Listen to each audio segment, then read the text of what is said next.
పునాదిగా అనే కార్యక్రమానికి మళ్ళందరినీ కూడా ఆహ్వానిస్తున్నాం. బాగున్నారా? ఈ సమయంలో మీరు సిద్ధంగా ఉన్నట్లయితే మనందరం కూడా దేవుని ఆరాధించుకుందాం, దేవుని మహిమపరచుకుందాం, చక్కని వాక్యాన్ని విందాం, కుటుంబ పరంగా మనందరం కూడా ప్రార్థన చేసుకుందాం.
మనందరము కూడా తలలు వంచి ప్రార్థన చేసుకుందాం. మమ్మల్ని మిక్కిలిగా ప్రేమించు మా తండ్రి, నీకు వందనాలు, నీకు స్తోత్రాలు ప్రభువా.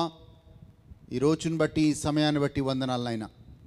ప్రభువా, చక్కని స్తుతి ఆరాధనలో అయా మేము పాలు పంచుకోవడానికి కృపనిచ్చావు ప్రభువా. ఈ సమయంలో మీ వాక్యాన్ని వినబోతుండగా ప్రభువా మాతో మాట్లాడమని కోరుతున్నాం. వాక్యము సజీవమైనది ప్రభువా. ఆ వాక్యము మమ్మల్ని బలపరిచి ఆ వాక్యం మాకు దీవెనకరంగా ఉండునుగాక. Amen, amen, amen.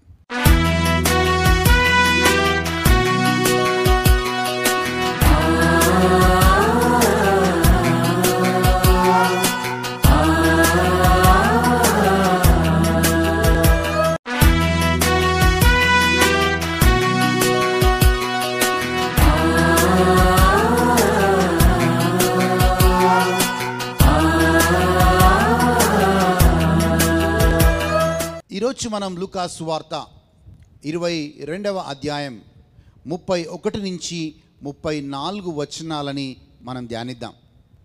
ఇక్కడ 3 విషయాలని మనం చూస్తూ ఉన్నాం.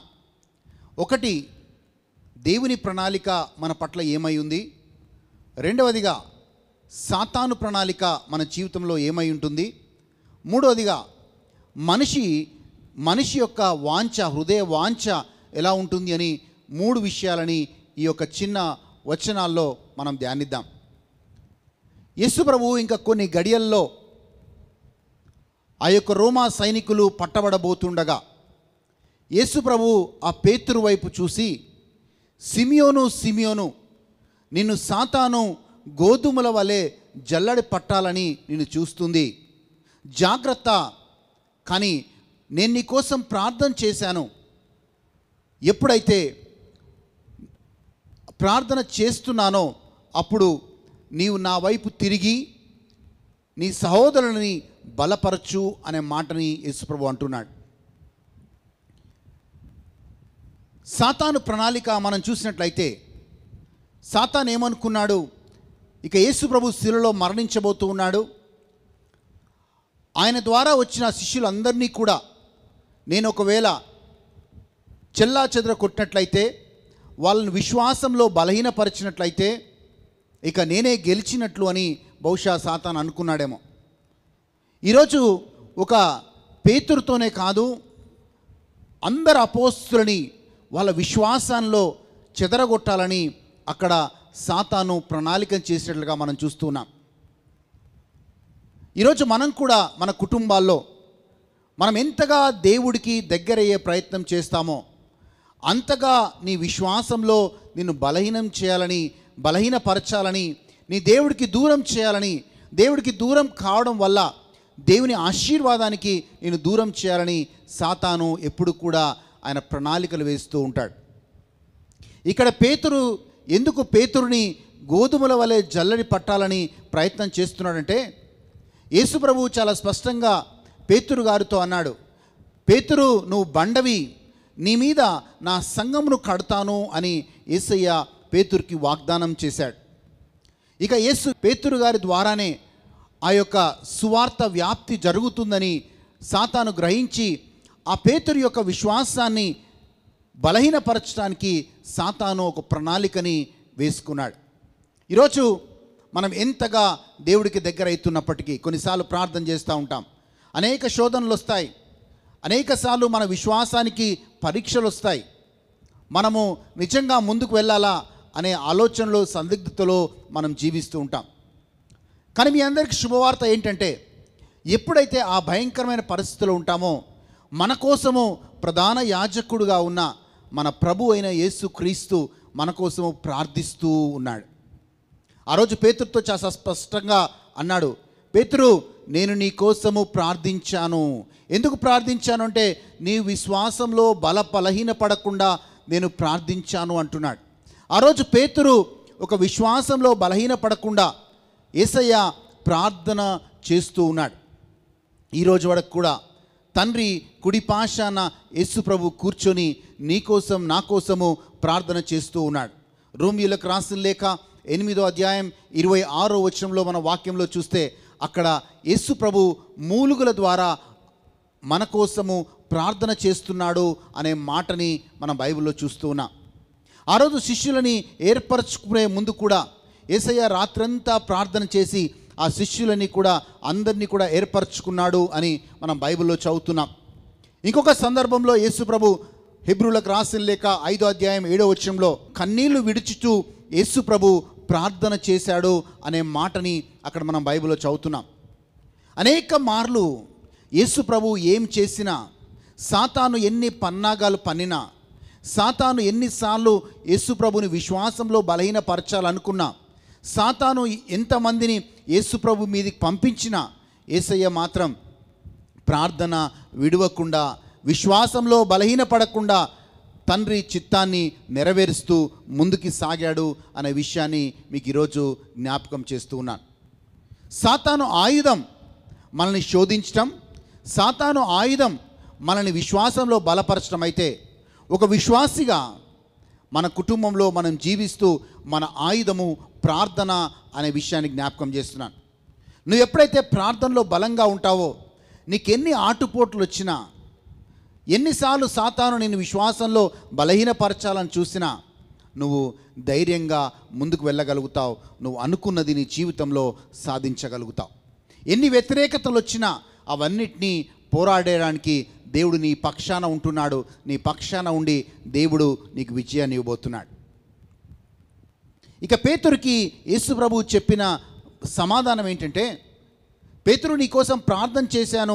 ఎందుకు ప్రార్థన చేశానంటే నువ్వు విశ్వాసంలో బలహీనపడకుండా ఉండటానికి ప్రార్థన చేశానంటున్నాడు. కానీ ఎప్పుడైతే ఆ మాట అన్నాడో, మరి పేతురు గారు విశ్వాసంలో పడిపోయాడా? అవునండి, ఖచ్చితంగా మనం చూసినట్లయితే ఈ వచనం తర్వాతనే, ఈ అధ్యాయంలోనే పేతురు గారు 3 సార్లు యేసు ప్రభు ఎవరో తెలియదని బొంకినట్లుగా మనం బైబిల్లో చూస్తూ ఉన్నాం. అంటే పడిపోయాడా అంటే ఖచ్చితంగా పడిపోయాడు.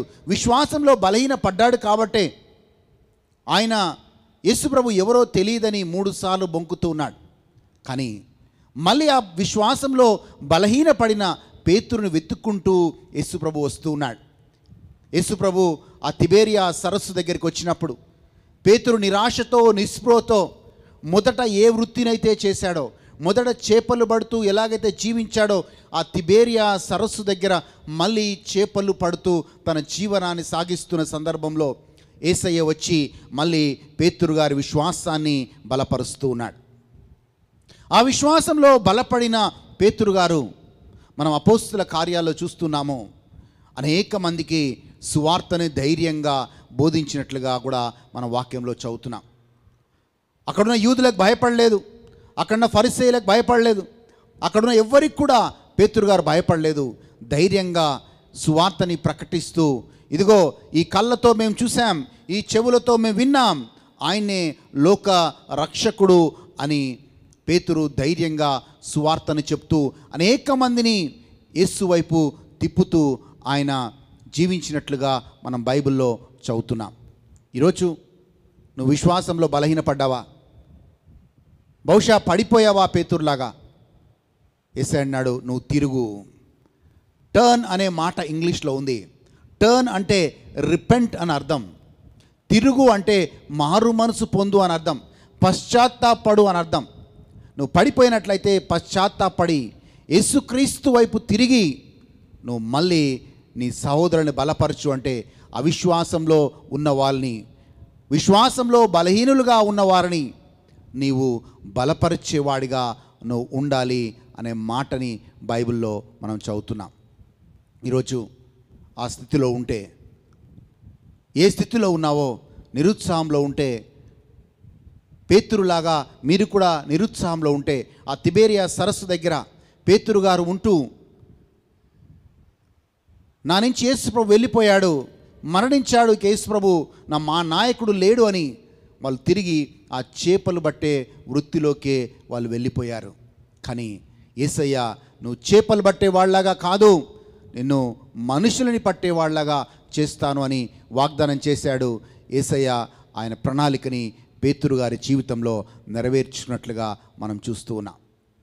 నా ప్రియ సహోదరి, నా సహోదర, మన విశ్వాస జీవితంలో అనేక ఆటుపోట్లు జరుగుతాయి. అనేక సార్లు సాతాను చేత శోధించబడతాం. అనేక మంది పేతురు గారి భయపెట్టినట్లు మనం కూడా ప్రలోభాలకి భయాలకి గురవుతాం. కానీ నీకోసం ప్రార్థించే దేవుడున్నాడు, నిన్ను విశ్వాసంలో బలపరిచే దేవుడున్నాడు. నువ్వు తిరిగి నీ దేవుడి వైపు తిరిగి నువ్వు విశ్వాసంలో బలపడి నువ్వు ఇతరులని బలపరచాలన్నది దేవుని ప్రణాళిక.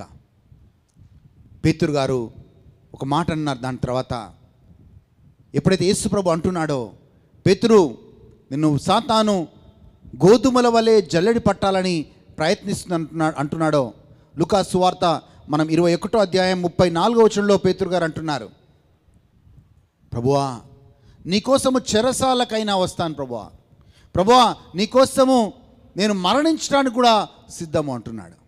అవును, చెరసాల దగ్గరికి వెళ్ళడానికి కూడా వెనకాడని పేతురు గారు, చావడానికి కూడా వెనకాడని పేతురు గారు యేసు ప్రభు ఎవరో తెలియదని బొంకుతున్నాడు. ఎందుకంటే ఆత్మ బలంగా ఉండొచ్చు, కానీ శరీరము బలహీనంగా ఉంటుంది. The spirit is willing but the flesh is week అనే మాటని బైబిల్లో మనం చదువుతాం. కొన్నిసార్లు మనం బలహీనంగా అయిపోయి మనం చేయకూడని పనులు మనం చేస్తాం. పౌలు గారు అదే మాట అంటారు, నేను ఏ పనిని చేయాలనుకుంటున్నానో ఆ పని నేను చేయలేకపోతున్నాను, ఏ పని నేను చేయకూడదు అనుకుంటున్నానో ఆ పనే నేను తిరిగి మళ్ళీ నా జీవితంలో చేస్తున్నాను అంటాడు. అవును, కొన్ని సందర్భాల్లో మనం ఆ పని చేయకూడదు అనుకుంటాం, ఆ మాట మాట్లాడకూడదు అనుకుంటాం, అలా జీవించకూడదు అనుకుంటాం. కానీ కొన్ని సందర్భాల అనుసారంగా కొన్ని పరిస్థితుల ప్రభావం వల్ల మనం పడిపోతుండొచ్చు. కానీ పేతురు గారు ఎలాగైతే తిరిగాడో, మళ్ళీ యేసు వైపు తిరిగాడో, మళ్ళీ విశ్వాసంలో బలపడ్డాడో, విశ్వాసంలో బలపడి అనేక మంది విశ్వాసాన్ని బలపరిచాడో, ఈరోజు నిన్ను కూడా యేసయ్య అదే చెప్తున్నాడు. విశ్వాసంలో బలహీనంగా ఉన్నావా, నీ దేవుడి వైపు తిరుగు, విశ్వాసంలో బలపడు, మళ్ళీ నీ దేవుణ్ణి స్తుతించు. దాని తర్వాత ఇంకొక మాటని మనము బైబిల్లో చూస్తున్నాం. చాలాసార్లు కొన్ని విషయాలు ఆలస్యమైనప్పుడు మన జీవితంలో ఆ ఆలస్యమే మనల్ని విశ్వాసంలో బలహీనపరుస్తుంది.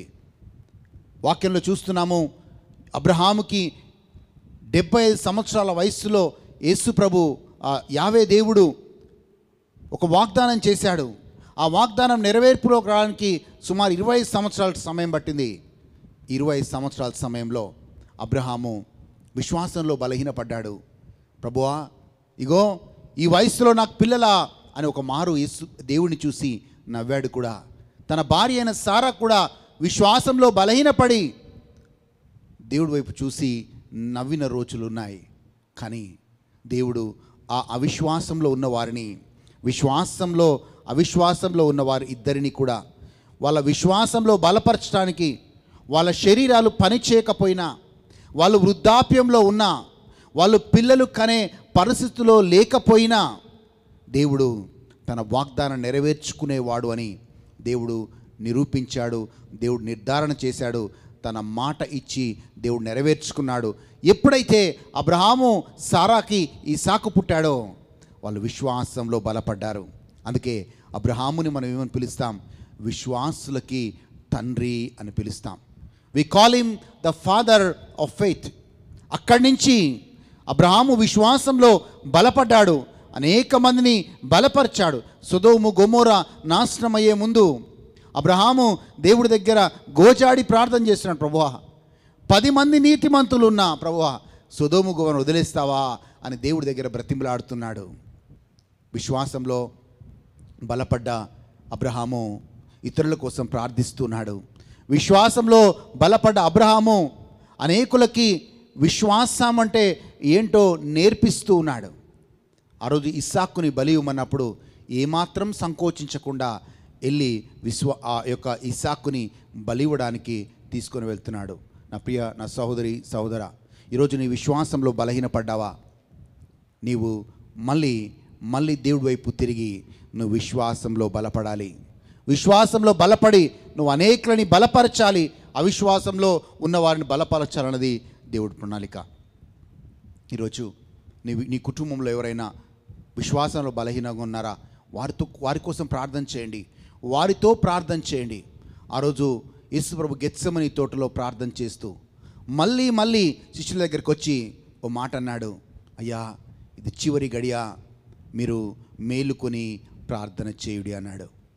సో వాళ్ళు మళ్ళీ యేసుప్రభు వెళ్ళాక మళ్ళీ పడుకున్నారు. మళ్ళీ యేసుప్రభు వచ్చి వెళ్తున్నాడు, 1 గంట అయినా మేలుకొని ప్రార్థన చేయలేరా అన్నాడు. నా ప్రియ సహోదరి, నా ప్రియ సహోదరా, ఈరోజు ఈ కార్యక్రమాన్ని చూస్తున్న ప్రతి ఒక్కరం ప్రార్థన మనకు ఆయుధంగా ఉండాలి. నీ కుటుంబంలో ఎప్పుడైతే ప్రార్థన ఉంటుందో అప్పుడు నీ కుటుంబంలో శాంతి, సమాధానము, నెమ్మది ఉంటుంది. ఎప్పుడైతే నీ కుటుంబంలో ప్రార్థన ఉంటుందో దేవుని ఆశీర్వాదం ఉంటుంది. ఎప్పుడైతే నీ కుటుంబంలో ప్రార్థన ఉంటుందో అప్పుడు నీ కుటుంబంలో దేవుని సన్నిధి ఉంటుంది. ఈరోజు ఒక నిర్ణయం తీసుకుందాం. కుటుంబంగా కొద్దిసేపైనా మనం దేవుడి దగ్గర ప్రార్థించే వారిగా ఉందాం. ఒక మంచి నిర్ణయం తీసుకుందాం. దేవుడు మీ కుటుంబాన్ని దీవిస్తాడు. ఈ పాటని ప్రార్థనగా మార్చుకొని, ప్రభువా ప్రార్థనే మా ఆయుధంగా కావాలి, మేము విశ్వాసంలో బలహీనపడ్డా ప్రార్థన మా ఆయుధంగా ఉండాలని ఈ పాటని ప్రార్థనగా చేసుకొని పాడదాం.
కళ్ళు మూసుకుందాం. చివరి ప్రార్థన చేసుకుందాం.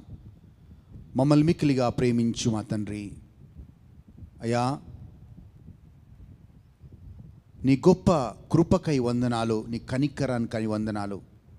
నువ్వు మా జీవితంలో, మా కుటుంబంలో చేసిన ప్రతి మేలుకై వందనాలు ప్రభువా. ఈరోజు నుంచి మా కుటుంబంలో చేసే ప్రార్థన ధూపం వలె మీ సన్నిధిలోకి వచ్చునుగాక. బలహీనంగా ఉన్న, అవిశ్వాసంలో ఉన్న వారందరినీ విశ్వాసంలో బలపరచమని కోరుతున్నాను ప్రభువా. వాళ్ళని దీవించండి, వాళ్ళు చేసే పనులను దీవించండి, వాళ్ళ పాడి పంటలను దీవించండి, వాళ్ళ ఉద్యోగాలని, వాళ్ళ వ్యాపారాలను దీవించండి. యేసుక్రీస్తు నామంలో అడిగి వేడుకొంచున్నాము మా పరలోకపు తండ్రి. Amen, amen, amen. మళ్ళీ వచ్చే వారం ఇదే సమయానికి క్రీస్తే పునాదిగా అనే కార్యక్రమం ద్వారా మళ్ళీ కలుసుకుందాం. దేవుడు మిమ్మల్ని, మీ కుటుంబాలని దీవించునుగాక. God bless you.